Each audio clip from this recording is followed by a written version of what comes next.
Bonjour à tous et bienvenue dans l'émission Bibliothèque sur les ondes. Toutes les 2 semaines, nous vous donnons rendez-vous pour vous présenter 2 ouvrages sélectionnés à la Bibliothèque d'Égletons. Ces œuvres seront reliées par une thématique commune et nous aurons le plaisir de les explorer ensemble au cours de ces quelques minutes. Pour cette nouvelle chronique, nous vous consacrerons au musée puisque ce soir a lieu un événement culturel incontournable, la Nuit des musées. Chaque année, cet événement magique transforme nos musées en lieux de découverte nocturne, offrant aux visiteurs une expérience unique au cœur de l'art et de l'histoire. Les portes des musées s'ouvrent en soirée pour une immersion culturelle hors du commun. Pour aborder le sujet, nous avons choisi une série de vidéos accessibles en ligne grâce au service de la bibliothèque numérique qui est proposé par la bibliothèque départementale de la Corrèze, ainsi qu'un livre documentaire disponible à la bibliothèque d'Égletons. Allons-y!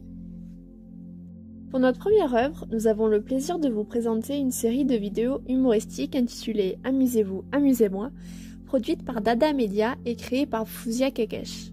Cette série, disponible gratuitement grâce à la médiathèque numérique de la Corrèze, vous emmène au musée pour une expérience artistique inédite. En effet, à travers des sketchs loufoques et décalés, les personnages des chefs-d'œuvre prennent vie dans des décors et costumes fidèlement reconstitués. Entre anachronismes et anecdotes historiques, cette série vous propose une exploration ludique de l'art. Malheureusement, nous ne pouvons pas vous présenter tous les épisodes des 4 saisons déjà parus, mais pour vous donner un avant-goût de ce qui vous attend, nous avons sélectionné une vidéo de la dernière saison, réalisée par Gérard Ponotier, qui nous a particulièrement fait rire.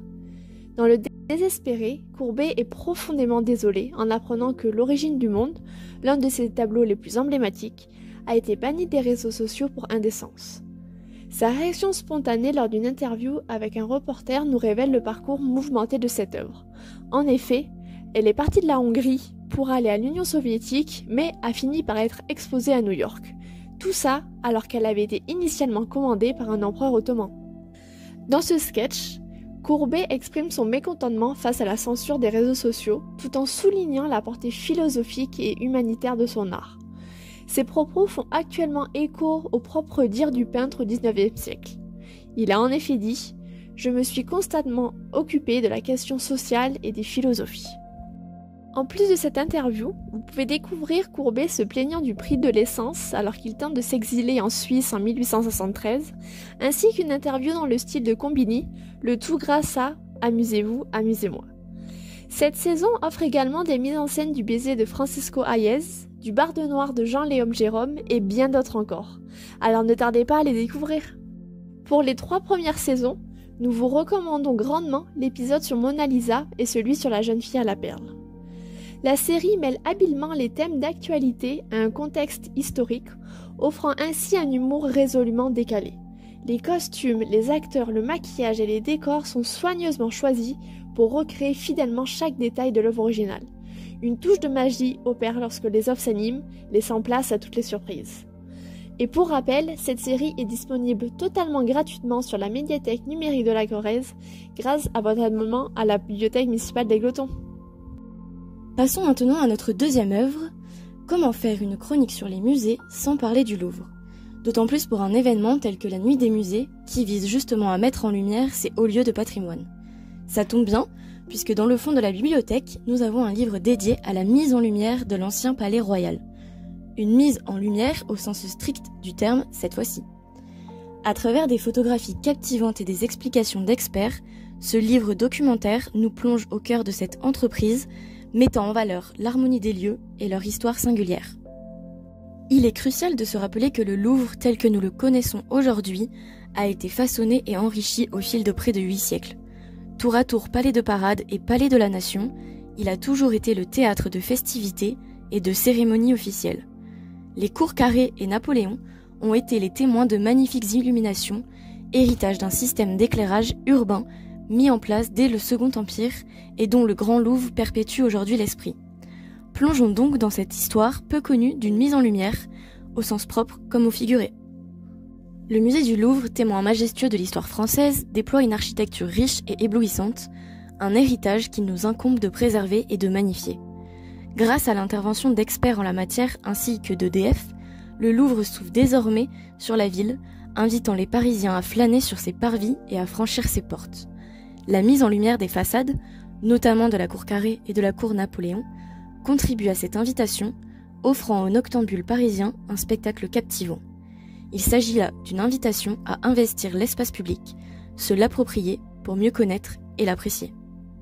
Cette mise en lumière s'inspire de la lumière naturelle et prend en considération le point de vue du promeneur. Pendant longtemps, il a été l'un des endroits les moins éclairés de la capitale.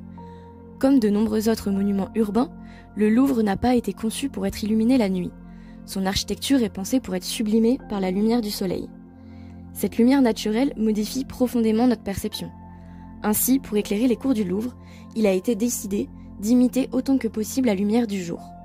Bien sûr, cette dernière est unique, mais l'objectif est de préserver le jeu d'ombre et de lumière qui anime l'architecture en journée et de faire en sorte de respecter et de sublimer l'architecture en établissant un dialogue harmonieux entre la pierre et la lumière. L'ouvrage déborde d'ailleurs de photographies révélant chaque détail de cette symbiose fascinante. L'histoire du Louvre s'entremêle à celle de Paris, où l'éclairage nocturne, bien que controversé, a toujours fasciné et révélé la beauté de la ville aujourd'hui lumière. Ce livre nous plonge dans cette histoire, éclairant les rues sombres tout en préservant leur mystère. Cet ouvrage est accompagné d'un carnet de mise en lumière incluant des croquis détaillés et des explications spécifiques. Je vous invite à venir découvrir ce livre aux photographies captivantes, aux anecdotes amusantes et aux analyses historiques fascinantes.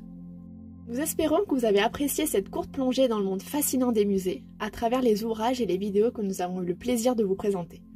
La Nuit des musées offre chaque année une occasion unique de redécouvrir nos institutions culturelles sous un nouveau jour, dans une atmosphère magique et immersive. Profitez-en! Nous vous encourageons vivement à participer à cet événement enrichissant et à explorer les trésors artistiques et historiques que nos musées ont à offrir. En ce sens, le centre de découverte du Moyen-Âge et la microfolie d'Égletons seront ouverts de 14h à 22h aujourd'hui.